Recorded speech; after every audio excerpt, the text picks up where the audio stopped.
সময় একবার সংক্ষিপ্ত কয়েকটি কথা আলোচনা করার ইচ্ছা ছিল। শুধু একটাই কথাই বলছি, হাসিনা সরকার কতবার ক্ষমতা গিয়েছে, কতবার সেই ইসলামের বিরুদ্ধে আক্রমণ করেছে, কোরআন সুন্নাহর বিরুদ্ধে গেছে, আরো আমাদের নির্যাতন করেছে। এই ডাক্তার সাহেব, আপনি একটু সবক হাসিল করে হাসিনাকে ভারত বাঁচাতে পারে নাই, আপনাকে আমেরিকা বাঁচাতে পারবে না। ইনশাআল্লাহ আলহামদুলিল্লাহ।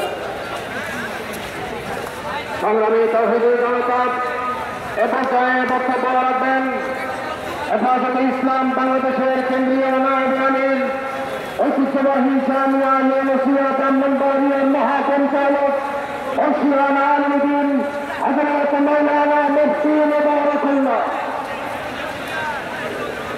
নাহমাদুহু ওয়া নুসাল্লি আলা রাসূলিহিল কারীম, আম্মা বা'দ। প্রথম কথা হল, নারী বিষয়ক নীতিমালা যা প্রণয়ন করা হয়েছে ইসলাম বিরোধী, অনতি বিলম্বে তা বাতিল ঘোষণা করতে হবে। 2 নম্বর, হেফাজত কর্মীদের বিরুদ্ধে যে সমস্ত মিথ্যা মামলা অনতি বিলম্বে প্রত্যাহার করতে হবে, নতুবা গণ আন্দোলন সংগ্রাম সৃষ্টি করা হবে, বাধ্য করা হবে সরকারকে এগুলো মেনে নেওয়ার জন্য। সংগ্রামী